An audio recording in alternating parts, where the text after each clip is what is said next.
All right, Todd, go ahead. Your opening statement. Hello, my name is Todd Daisy. I have lived in the MSD School District for almost 25 years, and I have 4 children, all of whom have either graduated from MSD schools or currently enrolled. I have a Bachelor of Science degree in Education from Ball State University. I'm married to Mary Ann Meyer Daisy. And I'm running, there are 3 things really that kind of drew me into the race. First and foremost, the concern for the academics of the county. Like it or not, fair or not, the A to F system for the state is here to stay, or at least here for now. And our ability to achieve at those levels, our inability, I should say, can have negative consequences for our district, and I don't want to see that happen. Secondly, I'm concerned about the budget. I've been attending the meetings regularly for about a year and a half, and one common thing that I hear week after week is how badly we are in debt in our general fund. Dr. Dawson has done an incredible job walking the tightrope so that we are managing to stay afloat, and somehow checks to the teachers don't bounce each week. And then finally, I'm interested in improving communication between the board and the community. I know that having any kind of legislative body in front of you, they're an easy mark for criticism, and MSD School Board is not immune from that. And I think that most of that is just because we're not certain what they're doing, because we don't get involved. And I think it's a two-way street that the board can take measures and ask the parents to take measures to improve that communication, and I've got some ideas on how we can do that. Thank you. I'm Matt Driscoll. I was born and raised in Wabash County. I went through MSD. I went to Northfield. I have 4 children. 3 have graduated, and 2 have graduated at Purdue. 1 is still there. I have 1 son as a sophomore left in school. My interest in becoming a school board member started with my children. I could think of no better way to be involved in their education than to be on the school board. I was asked to run, and I did. And it's probably been one of my most enlightening things that I've ever done. I've learned a lot through the government, how government runs and how the school board runs. I continue to want to be involved in my son's education. Todd mentioned, parental involvement. That's the key to everything, is to have parental involvement. That's why I'm running. Thank you. My name is Brad Fleck. Married to my wife Carmen for 13 years. I have 3 beautiful girls, aged, as of tomorrow, 12, 8, and 3. I am Vice President of the company that I work for, CFC Distributors, just north of Aurelian. I've got a lot of unique qualifications that I think we'll be able to get into a little bit later tonight. I've spent my entire adult life trying to make a difference in kids' lives, whether it be from being on the 4-H Fair Board. Before I was married, I was on the 4-H Council, I was a 4-H leader. I was involved in children's ministry here at the church, and I continue in children's ministry today as my wife's the preschool director. We work together on that. And I'm chairman of the deacons here at the church, and I just really think that some of the experiences I've had throughout my life that I can really make a difference on this board, and that's why I'm running. So, Thank you, Brad. My name is Jeff Snyder. I've been involved in the community here for 22 years. I'm a transplant, kind of. My parents' mother graduated from Northfield, but I actually grew up in Huntington County. Married Tracy Dyson 20 years ago, and have been involved in this church ever since then. Mainly in our children's program and in our youth program for 18 of those years as a youth sponsor and multiple trips. The reason why I chose to get involved, I have 2 teenage daughters which are currently right now playing volleyball at the varsity level at Northfield that I came here to miss. So, go Northfield. That being said, we're right now filling out college entrance exams for my oldest. She was a great student. Took all of the dual credit courses that were available. However, when it comes to testing time, she didn't really get to know everything that she needed to know to get a good placement for what she wanted to go into as a career as a nurse. That being said, I recently finished a Bachelor of Science degree in Business Administration at Huntington University to try to educate myself into how a lot of this business application works at government and corporate level. So, that being said, my love of students and the love of seeing them succeed in life and my years of experience in quality control and in leadership within the corporation, I think makes me a good candidate. All right, thank you, gentlemen. Since we had Todd go first on that, we will when we start the questions, Matt, we'll start with you first, proceed down, and then Todd, you'll finish up on the first question, which is, Matt, what are your guiding principles? My guiding principles has to be faith in God. That's my, morals. That's the first thing I look at, no matter what you're doing. I try to teach my kids the same thing. No matter what other people tell you, you got to do what's morally right. That's what I look at first in everything we do, in everything I do. When I look at the school board, the things we've done, that's usually the first thing that comes to my mind, trying to do the right things for children, because the whole thing is for children's growth, to learn, to become better citizens for the 21st century. And that's what we're here to do, is to teach children. Thank you. Well, I think it's going to be a common theme here. I became a Christian when I was in 5th grade. And while we all have times in our life where we may slide backwards a little bit, since meeting my wife, getting married, and having children, I've got this renewed faith, this renewed energy in my faith. That, I started looking at the culture that we live in. Today, gay marriage became legal again in Indiana. It blows my mind. But I started thinking, what in the world is going on in our country? What is going to happen with my children? How am I going to make sure that my kids are brought up with a biblical worldview and a love and passion for Christ? And, I guess I decided a while back that when I'm retirement age, I don't want to look back and say, I don't want to look back and say I could have done more. So. Thanks, Brad. Jeff? Me also, my faith, my wife and I attended a small church north of here. When we decided we found out we were pregnant with Tori, the first thing we looked at was a place to raise our daughter, to be able to teach her with a good youth program. We happened to choose Bachelor Creek because it's within 2 miles of the house. Great program, we've been here ever since. The one thing value that I've tried to instill in both of my children is serving others. I've spent all of my adult life volunteering with Habitat for Humanity on multiple homes, putting roofs on for elderly ladies in the church. I spent 12 years on the benevolence committee here. It's basically serving others. You can't take it with you. And the only legacy we're going to leave is the lives of impact while we're here on earth. And what better legacy to leave than that? So that's been my driving factor with how I taught my girls and how I choose to live my life is serving others. Thank you. Todd?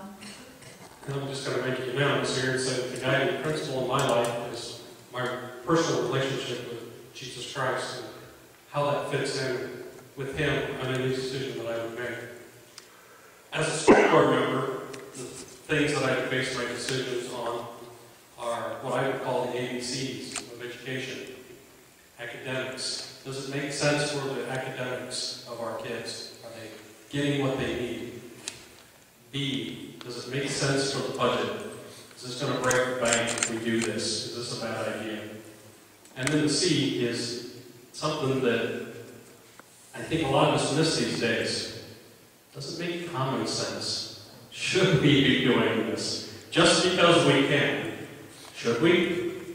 So if it doesn't pass the ABCs, and it doesn't get by God, it's not going to get by me at a school board meeting. All right, thank you, gentlemen. All right, next question will start with Brad. What do you believe qualifies you to be a school board member? Well, as I laid out a little bit earlier, I've been the vice president of the company I work for over 13 years. So I've got quite a bit of management experience behind me. Prior to that, I was general manager at another business. I'm currently in the process of buying the business that I work for. And so the management level, I think that I've got that.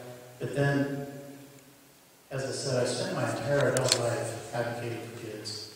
You know, my wife and I have an adoption ministry here at the church where we try to educate others about the needs that orphans have. We've gone around the country getting training in different locations, learning how to work with kids in hard places. And we brought that training back to Wabash. We've led other couples in that training. So I'm going to have a little different viewpoint than some people just because of my experiences in those areas. We worked as foster parents. Sorry. Thanks, Ron. I too have spent all of my adult life ministering and loving on kids in some capacity here within these walls here. That also, with my education experience, had an associate's degree in law enforcement and conservation, bachelor's degree in business. I spend all day, every day, telling people within my facility and helping them correct a wrong product and help them make a wise decision on an educated decision based on facts of what's available and what's not available. What I like to see as a school board is to reiterate something. This is a balanced budget. I've spent my entire adult life helping others create a budget, help eliminate debt and try to run in the black and actually pay for things instead of running on credit. I know it's strange for today's society to see that, but Dave Ramsey does make a lot of money selling that, so.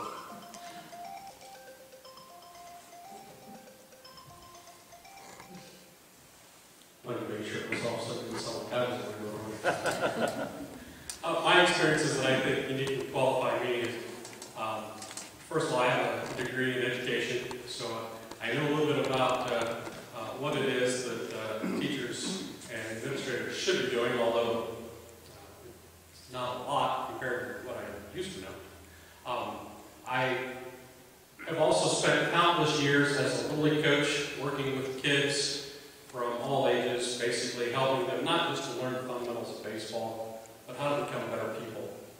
And finally, the other thing that I think that qualifies me is that currently I am on the Noble Township Advisory Board. I'll be giving that position up at the end of the year because of seeking this position, and where we deal with the budgets for the Noble Township.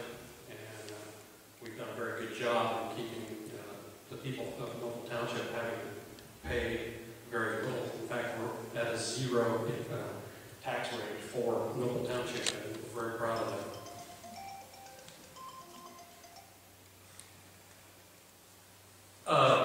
I graduated from Purdue with a degree in agricultural education, so I also have the education degree that not very many people know about. I run our family farm with my brother that we've been doing ever since I graduated from Purdue. The other thing that qualifies me, possibly, I do teach a Sunday school class at St. Robert's Church in North Manchester. The other thing, I've had 3 children go through, and I've got another child in the system. And I think that's the most important thing to me that qualifies. That's a qualification, but my kids are there, and that's what I care about, them and everybody else. That's a false alarm. Man, I can go on. Yeah. Okay, we're ready for the next question. Jeff, this is to you. Who do you believe should have authority over children's education and why?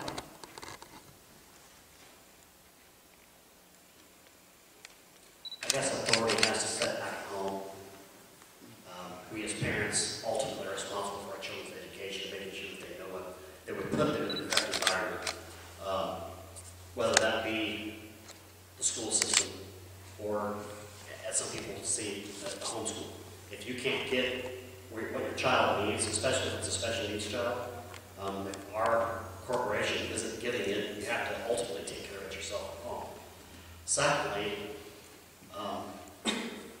the school board, if there's a shortcoming within the district, they need to find a person that can lead that district to make those decisions and make those changes within that district that needs to happen.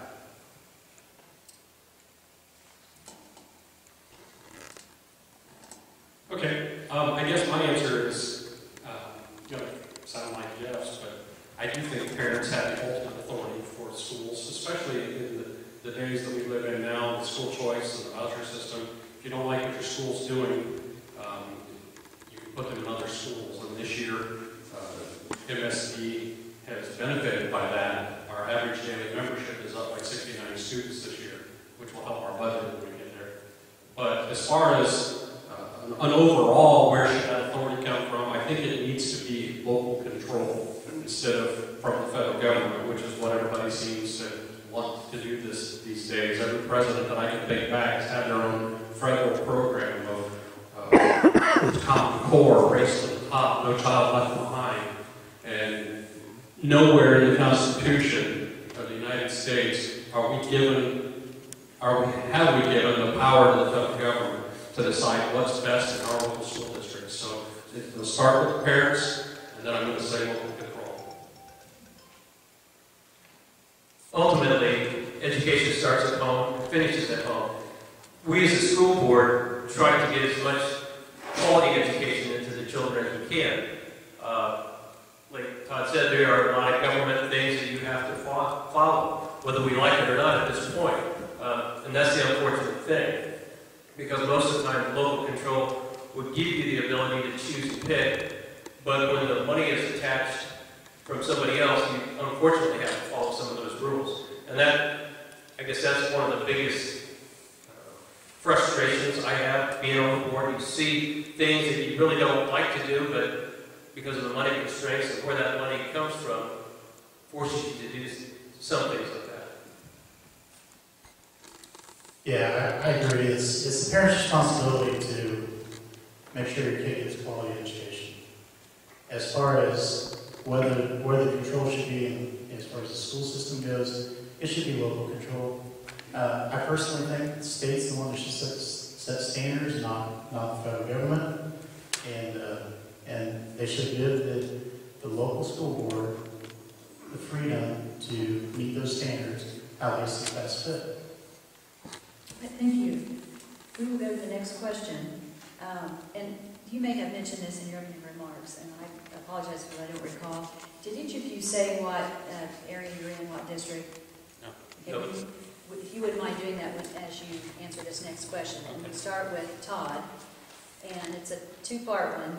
Who should the school board answer to? And also, who should the superintendent answer to? Well, I'll get the easy one out of the way here first.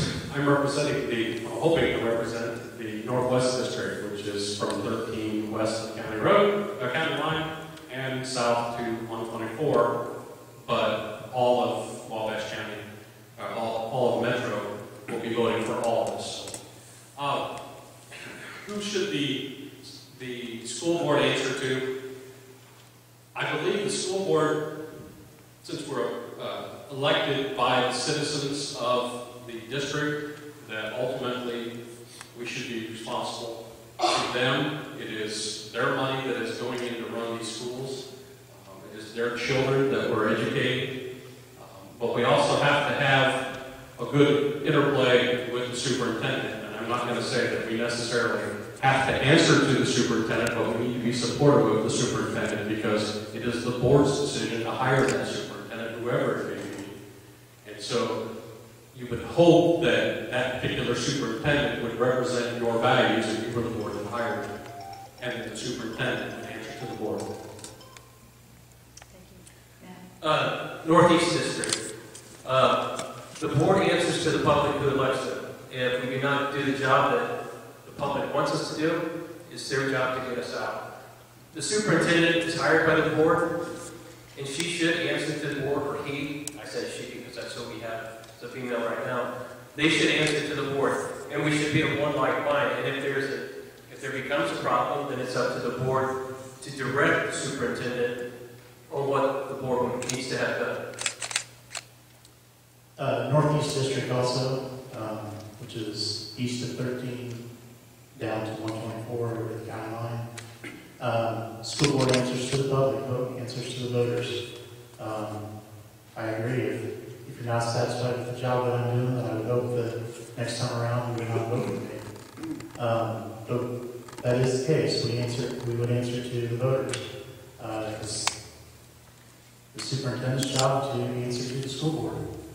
The school board hires the superintendent to run the schools, and if that superintendent doesn't get the job done, it's the board's responsibility to find somebody who will.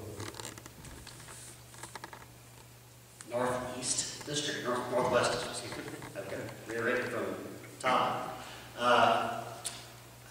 Reiterate the same thing the other guys have said, that we answer to our voters ultimately within our district. Most of us have went around and signed our petitions and talked to our prospective voters, and that seems to be the way to go. I mean,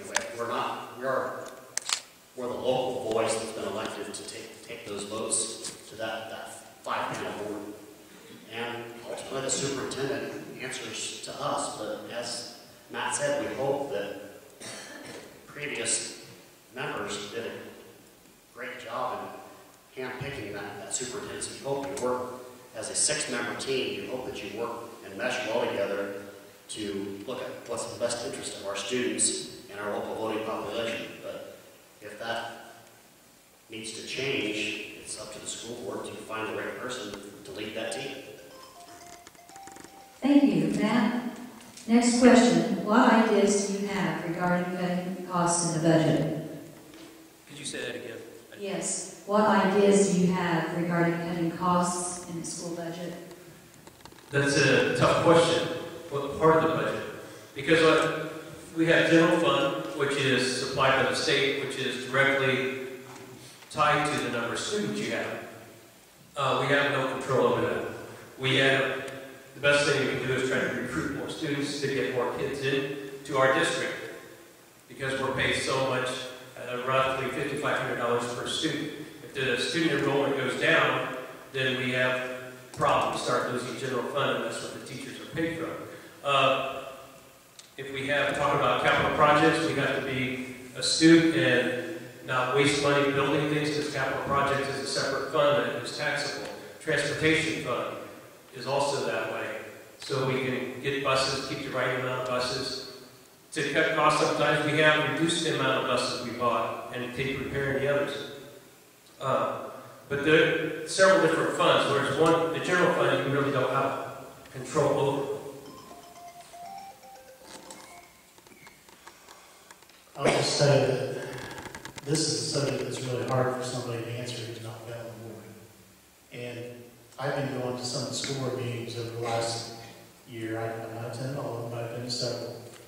And when they talk about the budget, they talk about the items that are being approved to be paid, the claims. The public cannot see what those claims are. We can't see what the budget is. They announced at one school board meeting, that you could go online and look at the proposed budget for the next year. I went online and looked. There's very little information there. It's really difficult for the general public to have any idea what the schools are spending on a month-to-month basis. I'm going to have to sound off of Brad, for lack of a better idea. Basically, I don't have access to that information either. I'm not sure anyone wants to. So to be able to make that decision blind on what you're going to do, I don't know that that's an easy question to answer in this forum. You work to make the best decisions with the amount of money that you're given and try to balance that budget. Without knowing what those numbers are, to be able to cut funds somewhere else, I can't answer that question with any sort of validity. I'm going to echo Matt a little bit. It kind of depends on what fund you're talking about. There are some things, and like I said, in the transportation fund that can be done. In the general fund, though, some of the things that I think that we can do to help that out is, as I mentioned before, the average daily membership going up 69 students this year. We need to find out why that happened and attempt to duplicate it over and over again, because that money will help the general fund. On the other side of that, we need to more closely monitor our expenditures. One of the things that drew me into this race was a decision made this past year regarding a school resource officer. At one school board meeting, the school board chose to close Mountain Elementary School at a savings of $198,000 a year to the general fund. At the very next school board meeting, they voted 4-1 to hire basically a police officer who's going to be going from school to school at a cost of $65,000 a year. And I'm not sure with the shortfalls that they had that was the best use of spending $65,000. Thank you. You guys did a good job with the tough question there. All right, next we go to Brad. Eastern High School in Greentown, Indiana offers a biblical history class to its high school students. Do you feel that this type of course should be available at MSD schools?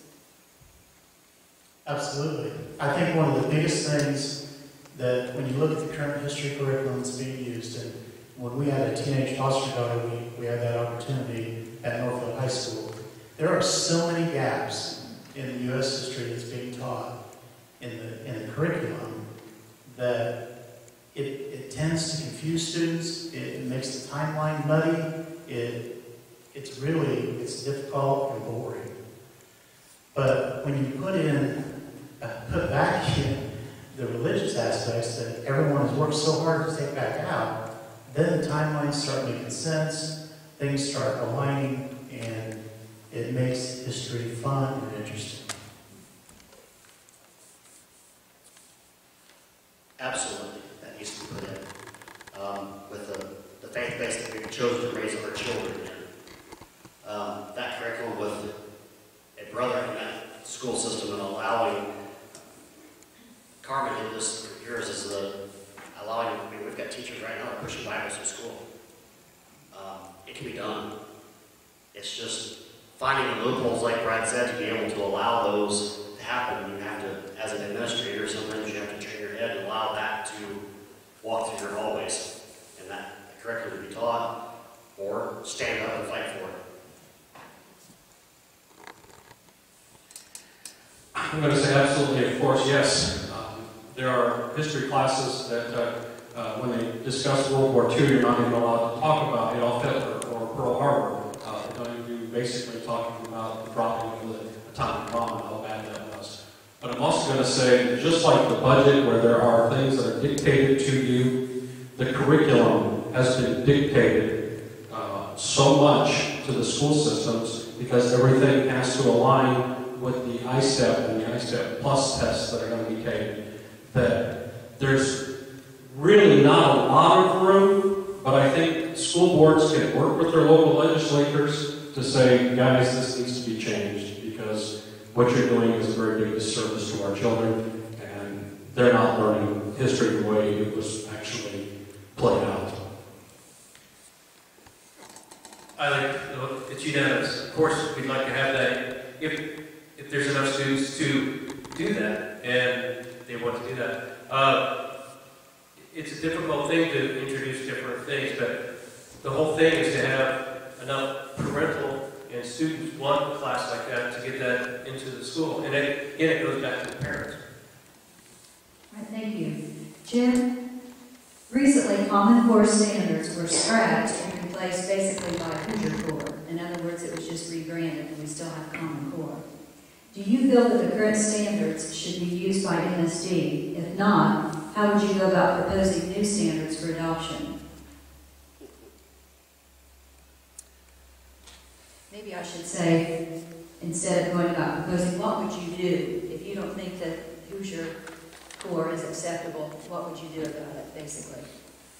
With the guidelines that are in place to be able to have to test to I-STEP plus, how we get and educate those students to get to those standards, I believe can be deviated from. How to implement those, it comes back to our parents and our educators which are in our system. We've got educators that don't believe in that curriculum, for one, and there's teachers that are available to be able to change that to make sure that we can still pass that test to get the funding that we need, but not violate those values of what they're trying to push with this Common Core agenda. I read recently a nationwide survey of teachers. 54% of them oppose Common Core. But I'm going to kind of echo my last answer, in that when you have tests that are such high stakes that students have to pass that are geared towards these, and funding for your school district is tied to that, you really have little choice but to go ahead and teach those standards. I am 100% opposed to those standards. I think there are things that we can do better. I think the legislature blew it by doing a rebrand of Hoosier Core. And I think if the school boards, not just MSD, but school boards and even, I'm not sure the Indiana State School Board Association would approve, but we could lean on our legislature to say, guys, we really do need to throw this out and go back to the standards we had in 2008 and 2009, because those standards are much better than what we have now with Common Core. Todd is correct. Everything we do is kind of hand-tied by the state legislature, what standards they approve for us, because we are a public school. We have to do what they do to get the funds. The standards are catch-22. We have teachers that we all want to evaluate on how they teach their kids. How do they meet the standards? And so we have a base level to grade the teachers on by standards. Well, they have to have a common standard, and this is what they've come up with. Do I agree with it? No. But at the same time, we're kind of hand-tied to do, because it's tied with the money. If we could get legislatures to change, there's where the change has to start. It has to come with the public talking to your legislators, not only us, because we have a school board association that talks to them, but it gets a lot more from the public if you get after your legislators. MSD adopted the Common Core curriculum 4 years ago. I don't know if you're aware of that. The Envision Math program that is in our elementary schools right now is Common Core. My daughter was in 3rd grade when they did that. And it was a disaster. It still is a disaster. If you look at our test scores compared to every school district around us, it's not working. MSD adopted Common Core curriculum. And, you know, we struggle with, well, is it just our daughter coming in? So my wife was in to meet with the teacher, and in tears, the teacher hands her the teacher textbook and says, see if you can figure it out. I can't. You know, this last year, we were working with our daughter at home. She gets her homework right. There are things we can do, including going back to learning, memorizing our math, mastering our math facts. I hope we can talk about this more later. Yeah, we will definitely. I'm very passionate about this topic. I can tell. That's good. Good for all of you. Appreciate your answers. And our next question still is about Common Core. And I think, Todd, you're a school board in Florida, school district. Jeff? I'm sorry. Did you not get to answer that one? Or you're... I started that one. Oh, okay. Okay, so it's Todd. Well, okay. A school school board in one of Florida's school districts voted to opt out of the Common Core standard, so it has been done, thus forfeiting available federal funds. Do you think this was an appropriate response? Why or why not? If you can put your financial house in order, yes. As I said before, I hear week after week how poorly our budget is doing. And I think, as I've said a couple times already, that if we can look at what it is that drew those kids to us. One of the meetings that I attended last year was even suggested by one of the school board members to advertise, because again, as Matt mentioned, about $5,500 a student that you can bring into your school district is going to go into that general fund. And so, yeah, I would love to be able to do that, but we've got to get our financial house in order first. Sure, it'd be nice to do.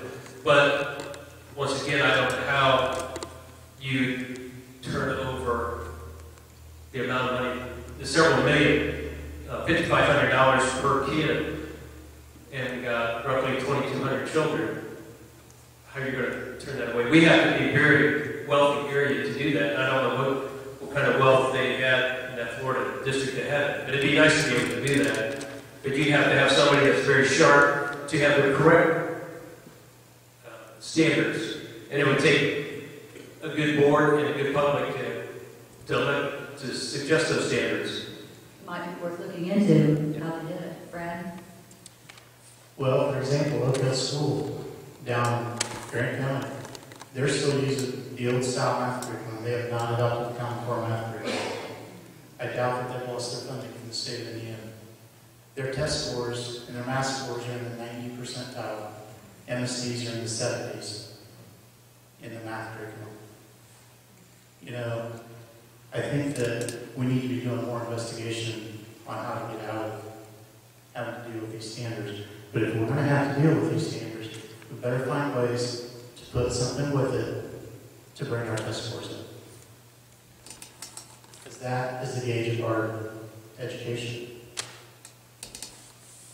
Yeah, the first thing that comes to is a balanced budget, to figure out where your money's coming from and where it's going. Secondly is, like Todd and Brad will both say, research these communities what's worked. Figure out what's working, figure out what we can do to hear a pattern a little bit after. I mean, you may have to put your fresh spin on for what fits rural Wabash, Indiana, for what our culture looks like. But it's been done. We don't have to just accept it as what it is. All right, thank you, gentlemen. Okay, let's see. Matt. Matt, do you feel that MSD has taken every appropriate step to reduce the possibility of school violence? And if not, what would be your proposal towards increasing school safety? I don't know if you can ever do everything that's possible to prevent school violence. You do as much as you can. I'm sure all the teachers are aware of what children have problems and so on. I'm sure all the principals know that. Todd talked about our school safety officer. We entertained that idea to put a school safety officer in just because we thought, school safety, having our children safe was very important. Was it the right choice of money? We ended up not doing that. But our thought was, what's a child worth in today's world? And you have so many things going on. It was one of the things that we really thought about. We've upgraded all the schools so that you have to be keyed in, or when you go up to the door. So we've done a lot of things like that. Is it perfect? No, but we've tried to do that. I think our schools do a pretty good job of protecting the kids. I will say, as far as the school resource officer goes, I think they were kind of going the wrong direction. This is my personal opinion. If you're going to, they were wanting to hire a separate individual, Armin, having rotated amongst the schools. My thought is, you've got people in the schools already who have other responsibilities. Give them a stipend to be the school resource officer in each school. So you don't just have one guy floating around the schools, you've got at least one guy in each school. using the people you've already got, make sure they're well trained, and go in that direction. I agree with Brad. I've spent my entire adult life as a 4-H shooting sports instructor and an NRA rifle instructor. I believe the best warrant for our children's safety, we live in rural Wabash. Most of us have guns in our home, most of us know how to use them. There's been case after case after case of armed teachers, armed principals within your building that are already carrying those duties and taking care of those responsibilities, that know your students, that know that we're supposed to be in and out of those buildings. And it just makes, for a budget sense, you already have those people there. And they're at a moment's notice to be ready. Who's going to walk into a building or an office that you know that there's one looking at you on the other side of the door? It's a little bit of a deterrent. Okay, first of all, I'm going to say that's the first I've heard that we didn't actually hire the school resource officer. I'm glad, because as you heard earlier, I was passionate that we shouldn't have. But that goes to my point about the communication between the board and the community. Is it was voted on, and they chose to do that at one point. I also agree that there's not really a whole lot we can do if somebody is really determined to pull off a Sandy Hook type incident. But I think we do need to, one of the things that I had thought about with that $65,000 that we were going to spend on the resource officer is, I agree with Jeff, that if we were to put individuals, I think it was actually Brad that said, put individuals in each school, give them a stipend, money, we could spend less than $65,000 but still have a well-trained person in that school who not only knows how to use a firearm in the event that one needs to be done, but also has more social skills that they'd be able to communicate with those kids to find out if something like that is even possible to happen. Be able to cut that off before it would even start. Thank you. Brad, next question. If elected, how would you ensure teacher accountability?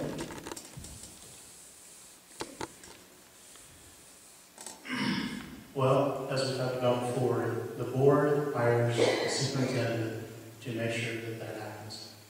If the board finds out that teacher accountability is not happening, they need to go to the superintendent. The superintendent needs to go to the principal, and the principal needs to deal with it.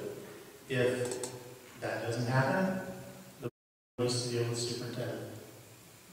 And, you know, if the superintendent isn't willing to enforce that, then it's time for the superintendent to go.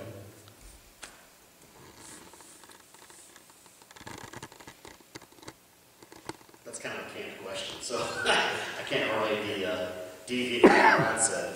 But yeah, the superintendent's responsible because of the election of who she was chosen by or who she was hired by the school board. Then ultimately it falls down to the teachers be answering to the principals. And if our evaluation system that we're currently using doesn't give the principals the ability they need to make those decisions, we need to find a new evaluation plan. I don't know what holds up to the teachers union and those type of things, but that's why we have attorneys on staff and retainers to be able to help us with those decisions. Todd? I'm going to go with what Brad said. We hire, the board hires superintendents. Superintendents hire teachers. If there's a problem, you go to the superintendent. Superintendent goes to the teacher or the principal. If that doesn't get resolved, you go with a new superintendent who can go back to that teacher and say, here's a problem that we've identified that you have, and maybe we should work on that because we want you to succeed, because when you succeed, our students will learn more. So, what Brad said. Ultimately, it's up to the superintendent to keep the teachers in line and the principals. This is the building principal that has a lot of control over the teachers in that building. he's the one that supervises them. The legislature changed on how we give teachers raises, and it has to be an accountability thing. And also, it goes back to this ISET testing and so on. That is included into it also. But ultimately, it's up to the building principal to be in the building and know whether that teacher is doing a good job by observing that teacher and so on. And then it's up to the superintendent to enforce the principal to keep those guys on task. Thank you. Jeff, where do you stand on the issue of consolidation? And this question was prepared, but was also an audience question, and so was Common Core. But Jeff, the big one, consolidation. Consolidation, I don't know, is necessarily bad depending on why we're doing it.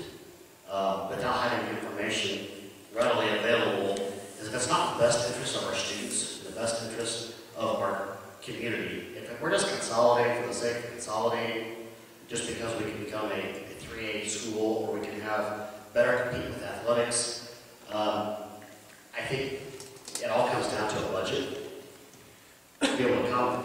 But we've got multiple buildings within this community that are kind of oversized for our student population that we currently have, based on what they were built for back in the 60s when they were moved in. So what do we do with all these extra facilities and teachers? It's a good question and not easily answered. Okay, I'm going to state right off the bat, I am not a politician, although my answer is going to sound like a politician. I'm not sure yet. One of the things that I've promised to do is to keep an open mind so that I can learn from the experts and then decide. From an outside point of view, I'm not sure I'm for it. And you'll have the board and the superintendent will have a little ways to go to convince me otherwise. But like I said in my opening statement, or I said in an earlier answer, I guess, the first thing it has to do is make sense academically. If you can make a case for it academically, you're going to start to change my mind. Secondly, will it make sense for the budget? If it does, you can also start to change my mind. But the third one is the tricky one, common sense. And I will say that this is a topic that I have talked extensively with people, constituents, as I've gone around and met with them. And they all seem to be concerned, but there is a law that says that if consolidation passes, it's also got to pass a vote of a referendum of the voters in both districts. So it's not cut and dry, and the superintendent and the boards get to make that decision. I'm not in favor of consolidation. I've always been opposed to it. Like Todd said, though, as things change with funding and so on with children, that may become a forced issue at some point in time. But at this point in time, I see no need for that. We talk about schools. We have two schools, Northfield and Southwood, that are in the top 90%, at least in the state of Indiana, in efficiency. Why would you get rid of those buildings? And it would have to make sense for education of the children. If there's no advantage to do that, I see no reason for that. At this point, I don't see it happening. I really don't want to see consolidation. If consolidation were to happen, the most that I would want to see happen, anyway, the absolute most, would be just combined administrations. So you have one school with one superintendent, less administrative staff, hopefully lowering the tax base. But if consolidation happens, who I think is going to be hit the hardest are farmers. Because they've already seen their taxes go up because of the valuations of land, because of the farm economy being as good as it's been for the last 5 years. Farm economies start to turn, that their taxes are going up. You go and consolidate, I think you're going to see that situation get even worse. Academically, everyone keeps telling me how great it would be academically. I think there's things that we can do to improve our academics without going this route. We're currently sharing a curriculum director with Wabash City Schools. Why not explore more of those types of things? Okay, here's a question from an audience member. What changes, if any, would you like to see in the next few years? And this goes to, I think we're back to Todd. Because Jeff, you started consolidation. Todd? Well, the first thing I would like to see is, since we are, as I mentioned before, we're in an era where the A through F grading system is a reality. I'd like to be able to look on the Department of Education's website and see that we're not the ones with C's and D's in the county. You look around Manchester and Wabash City Schools have A's and B's at their schools. Our schools are getting C's and D's. I'd like to see those go up. I know there are ways, as I mentioned before, curriculum is kind of almost dictated, but how we get kids to learn and retain those things can be done at the local level, and it is our responsibility at the local level. I think what we need to do is do a little bit of cooperation, talk with other school systems of our similar size, and learn from them. There's no need to reinvent the wheel. Find out what they're doing successful and model The one thing I would like to change, if I could, would be the grading system. You know, we're talking about our bad grades and so on, but what they're grading you on is your amount of improvement. If you started at an 85% level and your student passed at 85% and you went down to 84, all of a sudden, instead of being an A or B, you drop down to a C. You're still passing 83% of your kids. And you're not measuring on how many you're passing, it's whether you improved or not. So that's ultimately unfair. If you are already at 90% and you go down to 85, and the rest of the state is at 75, you should be an A school. But no, you're a D because you didn't improve 2 years in a row. The problem is we aren't in the 90th percentile on our test scores. The letter grade, you're right, is figured that way. About letter grades. But test scores are not that way. Math, Northfield High School, math score 74.7%, Southwood 79.8%, Wabash City Schools 85%, Oak Hill 90%, North Miami 83%, Manchester Community Schools 92.4%. MSD has a lot of improvement to do. You know, MSD was a D-rated school. They're now up to a C-rated school system. And I understand that part of that's got to do with the improvement of the individual students, but we can improve our individual students by improving our test scores. If you go to college and career readiness, Northfield's at 25.7, whereas Manchester is at 63, and Wabash is at 48. Again, Northfield's at 25.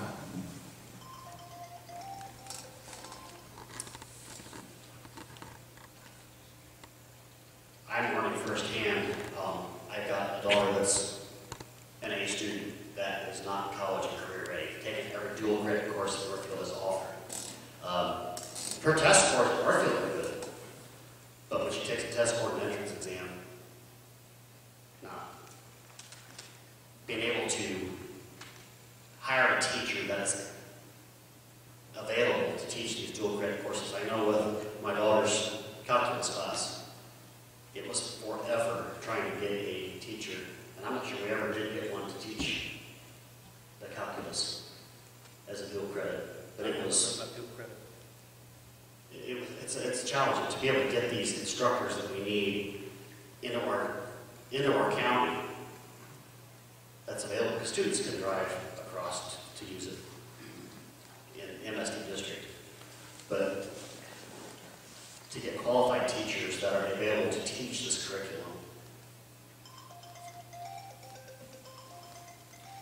All right, thank you. Yeah, I think I'm ready for Matt, and we will revisit Common Core. Do you have any other comments? Say that again. We will revisit Common Core. If you, Well, any more comments on Common Core? I think I said what I did before. that's fine. Brad? Like I was saying before, I think that one of the things I was starting to tell you about with my daughter, we realized that her math class is where she was really struggling with in the math curriculum. And so we started giving her additional instruction in that area. But just 2 weeks ago, Southwood High School, my daughter's 6th grade, Southwood Elementary, posted on their Facebook page, yay, 50% of our 6th graders have now mastered their math facts. You click on the picture and it's multiplication tables. Suddenly we realized it wasn't just our daughter that was struggling with math facts, because we thought maybe she just didn't absorb it like the Envision Math wants you to do. Kudos to those teachers for picking up on the fact that their kids are struggling and are getting the extra help that they need now. We need to start investigating ways to improve Common Core. I agree, it's up to the school board, and then also up to our administration to be able to find this curriculum that meets these standards, to be able, obviously, like Matt said, we can't go without this funding. To be able to meet these standards, to be able to educate our students, to be able to pass these tests, to get our grades up. How we teach this, how they come up with the answer, is cumbersome at best with this new standard of equaling 10. I've tried to figure it out myself, I can't do it. But we've got educators within the system that know how to teach this curriculum without pushing this Common Core standard to get these kids to teach more than what they know. I mentioned earlier that 54% of the teachers nationwide oppose Common Core. And if a majority of the teachers are opposed to something, they can get something done. Evidence that by the fact that London Ritz beat Tony Bennett 2 years ago. That was all driven, in my mind, because the teachers got behind London Ritz and said, this is the lady we need to appoint, we need to elect that position. So if we were to put some pressure on the statewide on the state legislature to say, guys, we really do need to get rid of Common Core and not just rebrand it, I think it can be done. It's a monumental task, but how do you eat an elephant? One bite at a time, and I think we can do that with the legislature. I'm going to take just a quick second to see if you can pass that little quiz that I've come up with to decide whether or not we really do need Common Core. One of the things that I hear about Common Core is we need to be able to compete internationally. What year did we put a man on the moon? Anybody? 1969. What year did we make the Department of Education a cabinet level position? 1979. We got to the moon first without a federal Department of Education. We need local control. All right. Any more thoughts on consolidation before your closing statements? And we would start with, my mind's turned to mush. Is it Brad?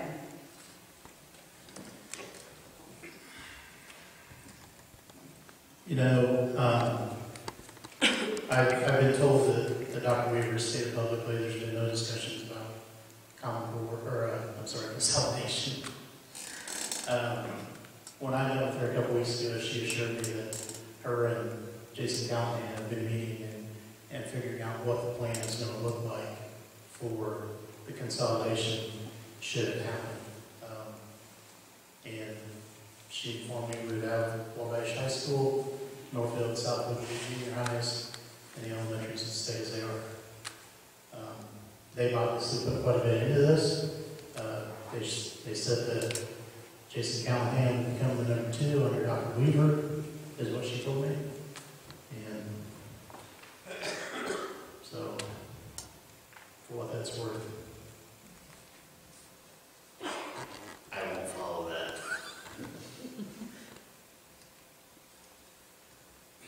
I guess my closing thought on consolidation, again, like I said earlier, really there are only 2 ways for the MSD and Wabash City Schools under current law to become a consolidated school district. One is for the boards and superintendents to vote, actually I guess just the boards, to vote to consolidate and be lose their own identity and become a brand new entity with the state of Indiana. That requires a majority vote of the people of MSD and Wabash City Schools. So it's not the 5 members of MSD and the 7 members of Wabash City that get to decide that. There are a lot more people involved. The other way for that to happen is if one school district were to agree to a takeover and not actually do a real consolidation, but to say, we'll become part of your school system and be governed by your governing laws. My personal feeling is I know enough of the makeup of Wabash City School Board and enough of the makeup of MSD School Board. I don't think either one of those school boards would consent to that. I agree with Todd. The 2 boards don't. One is elected, the other one is appointed, and I see a huge difficulty with that, trying to merge those 2 boards. What we have done with Wabash, we've used 2 people, the curriculum director and the technology director. We share that position at this point because that just made sense to save money for both school districts rather than have to pay 1 full-time, 2 people for their district and 1 for ours, where we can combine that, and they did that. We have done that, and that saved both districts quite a bit of money. Yes, Dr. Weaver's talked to people, but like I said, she would have to get the board approval, and at this point, I'm not there. You'd have to do a lot to get me to prove that it's better for the kids, because I see it's a smaller school. There's so much more opportunity for kids to participate, whether it's in band, play, drama, football, basketball. You have so many more kids that can participate. Once you consolidate and become one big unit, we lose out. Thank you, Matt. Great for your closing statements. And you have done a fabulous job with all of these questions. And we got to most of the audience questions, all of them but one. Thank you for your good questions. So Jeff, you have a couple minutes if there's anything you want to revisit or closing statement. And I did have one question, I guess, that we missed, and you can kind of throw this in your closing if you want to, on why you think you should be elected. And we can give you a little extra time. Well, my closing statements, I would just appreciate your vote on November 4th. For one, just because of my love for students, love for the community, love for involvement, and being involved in this community. So that's... Todd? Okay, in closing, I guess I would say that the why I want your vote on November 4th is because I've been where you're at. I understand the lack of communication from between the parents and the board. Parents want to be able to get involved, but there are so many things that get in the way. Little League, other soccer, other community involvements. And so when something has to give, it's the school board. As I mentioned before, I've been attending the board meetings now for, twice a month now for almost a year and a half. And most of the time, there are the 5 board members, the superintendent, the assistant superintendent, Dr. Weaver's, I believe she's the secretary, Cheryl, the secretary, and the reporter, myself, and on many occasions, Brad. And we're the only ones in the audience. When you have such a lack of parental involvement, I'm not going to necessarily say that it's the parents' fault, because I understand where those things come from. Until it became important to me a year and a half to start going, I was the same way. But a year and a half ago, we started e-learning. And because of my lack of understanding about e-learning, I sent some negative comments on Facebook about how I felt about that. First thing I did was did a big disservice to the school board and to myself for jumping to conclusions about how it was really going to work. After I've seen it work, I'm starting to warm up for it. I'm not 100% in its camp yet, but I see the merits for it. And so by going to these school board meetings, and if I can't get to a school board meeting, if we could put a recap of these meetings online, I mean, we do have social media, let's use it. We could publicize these events better. let people know what's going on, and so that will remove the fear, the uncertainty and doubt that people have, and so they'll be more inclined to go to these meetings. I want to be able to get that communication going, and that's why I'm asking for your vote on November 4th. Your mic went on? It sounded like It wasn't me. Your time is up, Tom. The reason I still want to be on the school board is because I still have one child left in here. I had 3 graduating, and they went to college. I had 2 graduate from here. The third one is there. I think we have a good system. Is it perfect? No. You talked about the e-learning. We introduced that. We're one of the top 4 schools in the state of Indiana for technology. The e-learning, like you said, is something I wasn't sure about because it took a large investment to buy these computers and put it in everybody's hand. But we were trying to look towards the future. What is out there? Everybody's got technology at home. So we were trying to be on the forefront of technology. I've talked a lot tonight about different test scores and college and career readiness, and that information all came from the Indiana Department of Education's website. I have kind of consolidated it for you if you're interested. Back at the table on the foyer, there's a paper that has the comparison of all the different schools around us, if you would like one of those. You know, I grew up in this area. I graduated from Moorfield in 1988. I love this community. I love these kids. You know, we're a farming community in general. Farmers are great people. I work in the ag industry. I just want better for us. And I think I've proven in the past I'm willing to fight for that, and I hope that you will give me your vote on November 4th. You have been fabulous. Let's give them a big round of applause.